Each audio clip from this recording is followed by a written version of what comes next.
Hello and welcome to the Essex Boys Murders videos.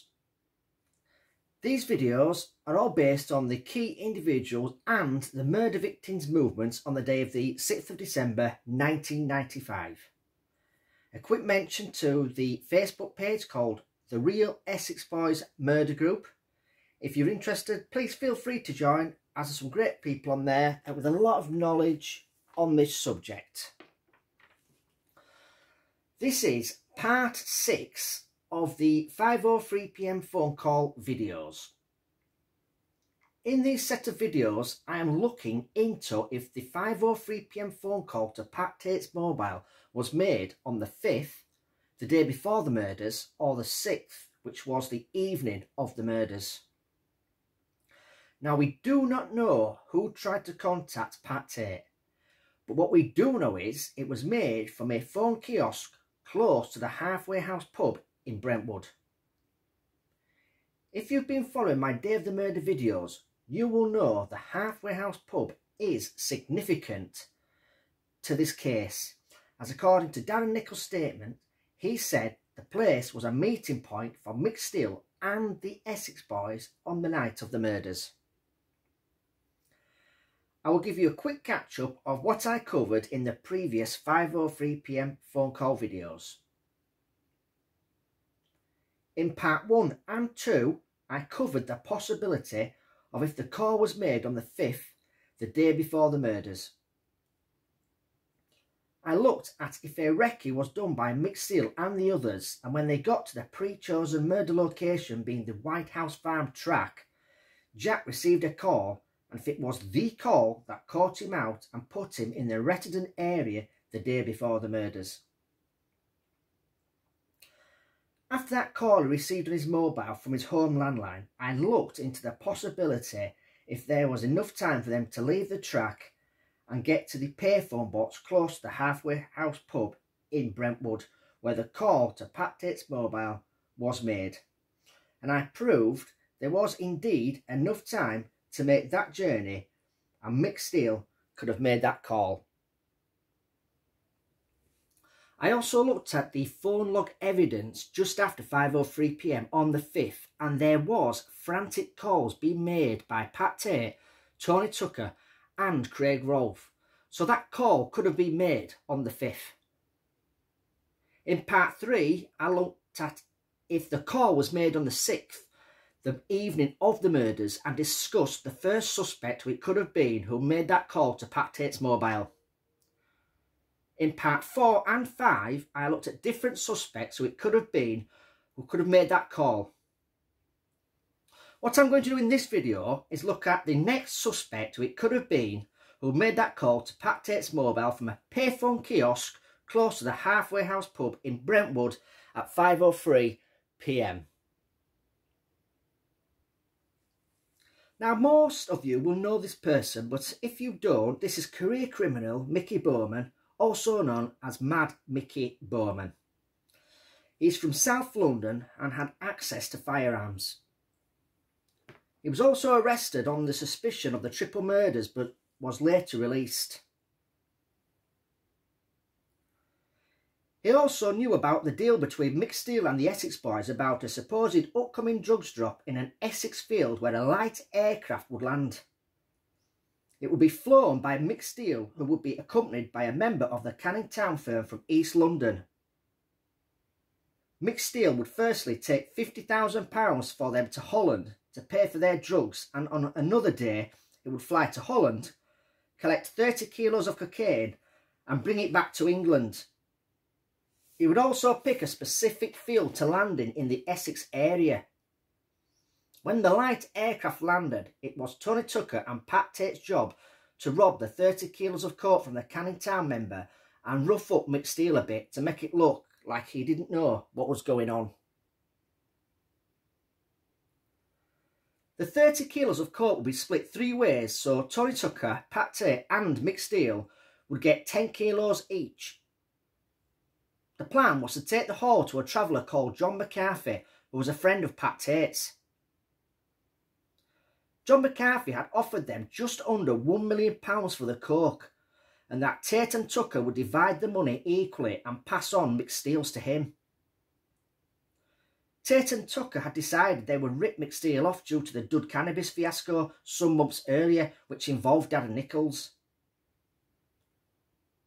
They believed that McSteel knew it was of poor quality and was trying to push the price up, thinking he could get away with it until he was found that the cannabis was returned back to Tucker and Tate's dealers. Now this would be their way of getting their own back on McSteel and Darren Nichols. Mad Mickey Bowman also knew about this double cross the Essex Boys were planning. The deal was Tony Tucker and Pat Tate would get 27 kilos of coke and the other 3 kilos would be sent to Mickey Bowman. How did Mickey Bowman and his criminal associate get in on this coke deal to rip McSteel off from his share of the robbery? Did Bowman offer to loan them a machine gun and in return get a cut of the coke, say 3 kilos? For reasons unknown, Mickey Bowman also insisted to Craig Rolfe that he wanted the Range Rover after he'd finished with it.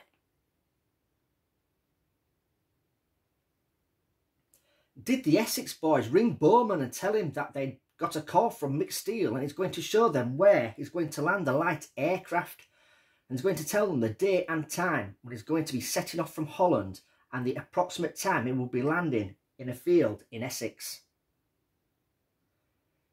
Did Tucker and Tate tell him that a meeting was arranged that evening at the Halfway House pub car park in Brentwood at around 6 p.m-ish, so he has to get there early and wait for them to meet McSteel? Did the Essex Boys tell him not to come over when they turned up in the Range Rover to meet Steele, just in case they spooked him? Now, McSteel only wanted Pat Tate and Tony Tucker to commit the robbery. If anyone else was involved, it meant less of a cut in the coke. I mean, McSteel didn't even know Craig Rolfe had been recruited. According to his common-law wife at the time, Donna Jaggers, her statement said Craig Rolfe had told her that him and Pat were going to look at an airstrip and McSteel doesn't even know he's driving.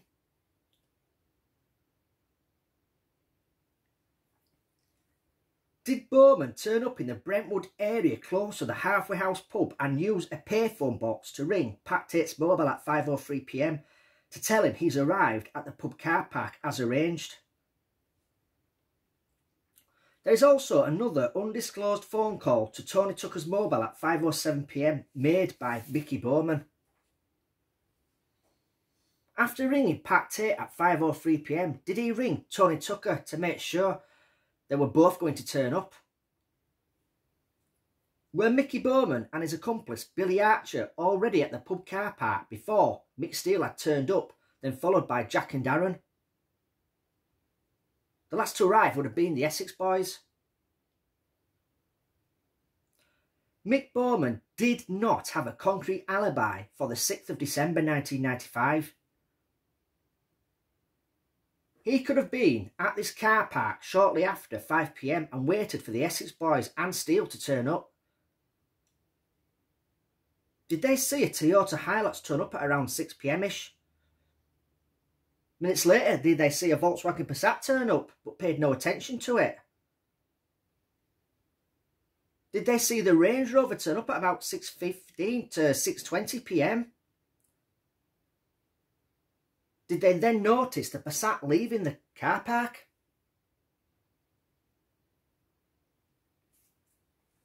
When McSteel and the Essex Boys set off in convoy, did Mickey Bowman and Billy Archer follow them along the A127, then onto the Hungry Hippo in Rayleigh, then saw McSteel get out of his Hilux and into the Range Rover?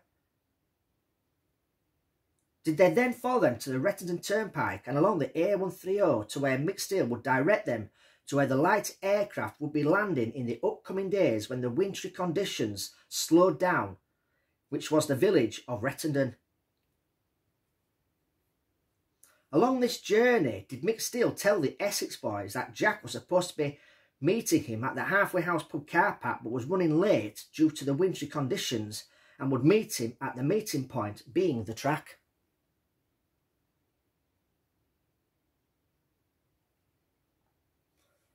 After Mick Steele showed them where he would be landing the light aircraft, did he tell the Essex boys that Jack was probably here by now, and said he would walk up the track to meet him and get a lift back to where he parked his vehicle? This would also be handy for Tucker, Tate and Rolf, seeing as they're running late for their meal at the Global Net Cafe. Did Mick decide not to mention that Darren Nichols was actually with Jack just in case Pat wanted to teach him a lesson for messing up on the dud cannabis deal? When Jack and Darren arrived in Redden, did they park up on Meadow Lane, which is about 1/4 of a mile from the farm track, and watch out for the Range Rover to drive along the A130? After watching it drive along the A130, Jack would wait 5 minutes, then drive up to the lane entrance and wait for Mick to walk up. They don't want Pat to see Nichols with them, so that's why he had to wait at Meadow Lane. Also, if anything was to go wrong, Darren Nichols is not actually there, so he could ring the police with information about this meeting between the Essex boys and Mick and Jack.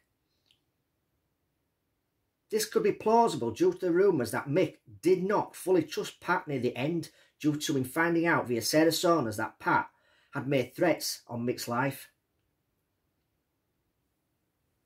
Unaware, Mickey Bowman and Billy Archer had followed the Range Rover to the meeting place and have parked up close by, Jack drives up to the entrance of the track and picks Mick up. Now this could explain that phone call between Jack and Darren Nichols at 6:59 PM. Was Jack telling him to be ready, as everything was okay and he's setting off with Mick? Was Mick really going to be flying that light aircraft in the next few days, and Darren Nichols wanted to be involved in the deal along with Jack? Due to the wintry conditions, were they waiting for it to clear? Don't forget, in these phone logs on the morning of the 6th of December, it was Darren Nichols making the phone calls first to Mick Steele. I mean, if this deal was pulled off, it would make all three of them wealthier.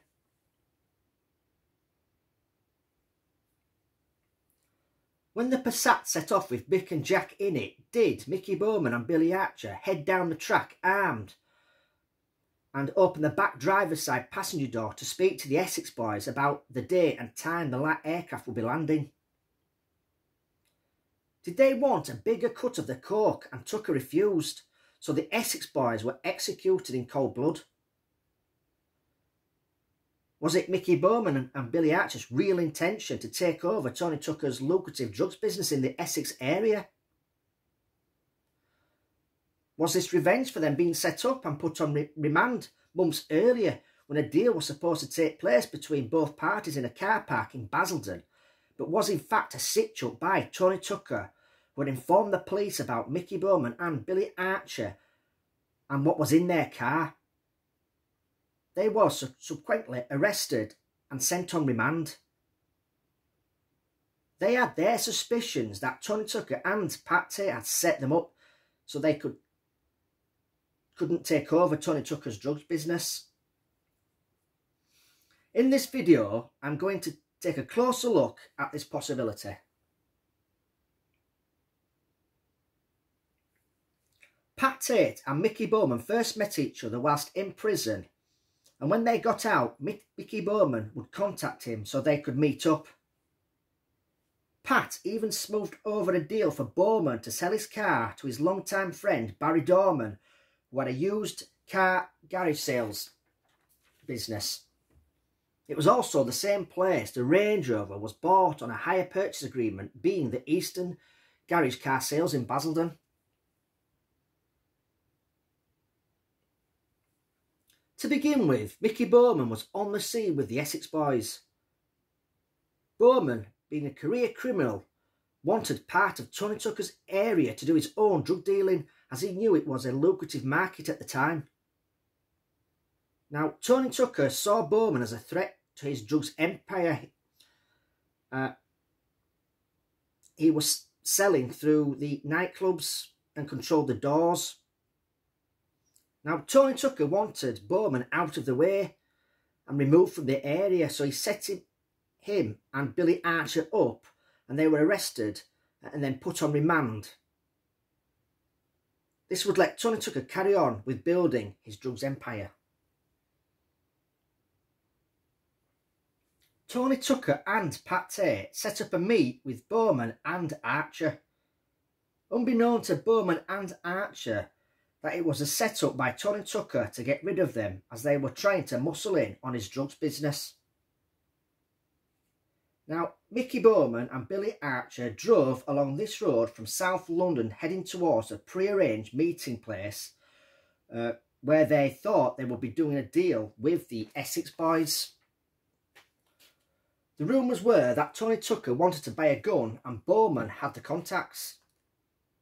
Now, just ahead is the Fortune of War roundabout on the A127 in Basildon. Now, just before they reached this roundabout, they turned right here.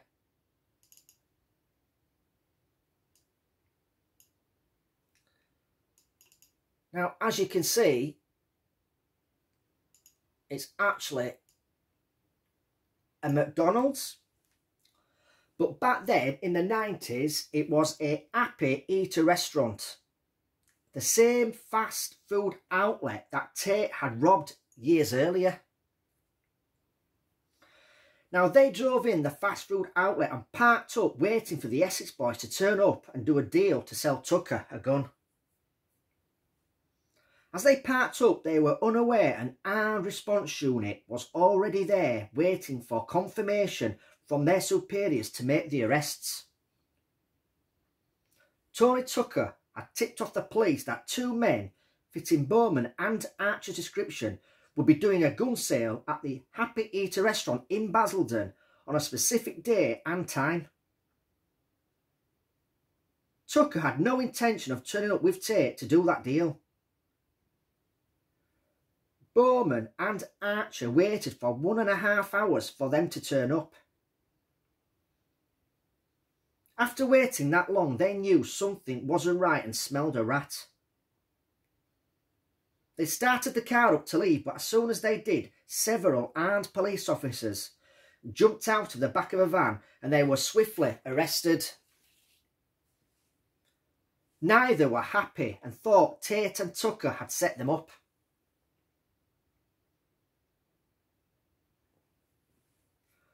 Bowman and Archer were on remand for possession of a firearm at Chelmsford Prison. They both denied the charges and said they didn't know the gun was in the boot. Also, neither of their fingerprints were on the gun.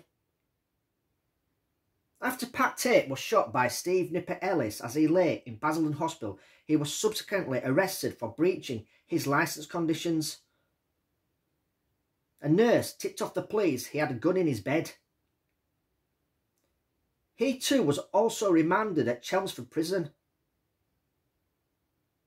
When Bowman and Archer were in the same prison, Steve Nipper Ellis arrived for the possession of a firearm with intent on shooting Pat Tate. Now, Nipper was on the same wing as Bowman and Archer, whilst Pat was on another wing. In my Steve Nipper Ellis Revelations videos, I covered the part where Nipper was driving around Essex looking for Tony Tucker so he could shoot him. Nipper had phoned Tony Tucker's landline and left a message saying he would be driving around looking for him. He said he was going to shoot him like he shot Pat Tate. Now, Tucker tried to outwit him by getting no other than Billy Archer to garage his vehicle and drive around in another. Whilst Bowman and Archer were on remand at Chelmsford Prison, they were informed by Pat Tate that Tony Tucker was responsible for them being arrested. According to Tate, Tucker had heard that they were intent on taking over parts of his business, so he decided to have them removed. It's not known if Tate had said this so he wasn't known as a grass in the prison system, which would have made his life much harder for him whilst inside. For reasons unknown, Bowman and Archer took Tate's word for it and peace was restored. Did Bowman and Archer decide to get back in with Tate and Tucker on the outside and get their revenge by executing them? There is motive for being set up and put on remand. They could also take over Tucker's drugs business.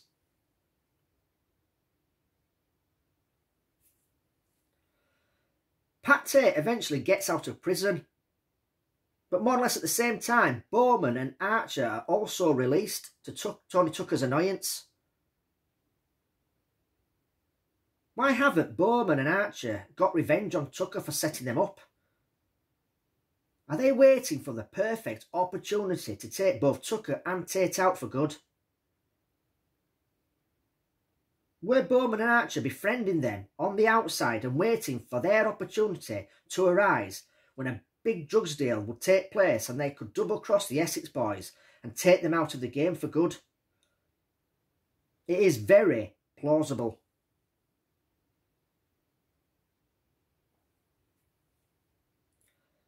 Whilst hanging out about in the Essex area with Tucker and Tate after their release, Bowman and Archer found out about a shipment of coke that would be coming into the country that belonged to a Canning Town firm from East London, and it would be flown in by Tate's friend Mick Steele, who would be accompanied by a member of the Canning Town firm on that flight. Steele would leave Holland with the 30 kilos of coke and a member of the Canning Town firm and head for the field in Essex. Now, close to that field, a vehicle would park up with the members of the Canning Town firm to collect their shipment of coke. Tucker and Tate devised a plan with Steele that once the light aircraft landed, they would rough up Steele a bit to make it look like a robbery, and they would take out the Canning Town firm. They would also ask a friend of Tate's, a traveller called John McCarthy, to divide the coke between all parties, and he would take a cut for himself.